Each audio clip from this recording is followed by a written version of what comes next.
5 jours de célébration et de rencontres. C'est début avril que s'est déroulée l'édition 2019 du Festival international du film policier de Bonn, dont Interial est le partenaire depuis 3 ans. Cette année encore, ce rendez-vous incontournable a accueilli des milliers de cinéphiles, nourris d'un élan assassin pour les films policiers, les polars, les thrillers et les films à suspense.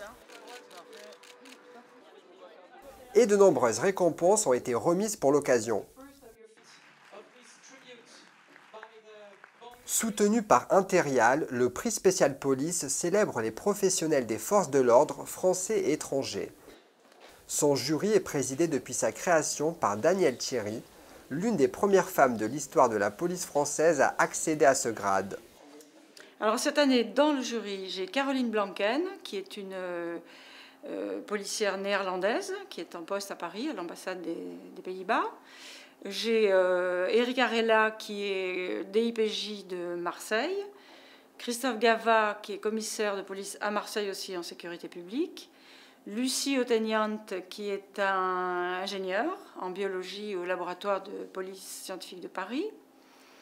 Et puis Jean-Paul Maigret, qui est le patron de la brigade de répression du proxénétisme à Paris. Un bon film policier, c'est d'abord un film devant lequel on ne va pas s'endormir. Non, je veux dire, c'est un film qui nous raconte une histoire. Je suis moi-même président d'un jury littéraire depuis maintenant 2 ans. J'ai eu l'avantage avec un club Rotary marseillais de créer un prix littéraire qu'on a appelé le prix de l'Évêché, l'Évêché étant l'hôtel de police principal de Marseille. Et donc je suis passionné de polar et donc nécessairement de films polars. J'ai toujours aimé les films policiers, les films d'enquête. Je vois aussi à travers les affaires qu'on traite au laboratoire, on se prend de passion pour certaines affaires et on aime bien après connaître la suite de l'affaire, toute cette ambiance policière d'enquête.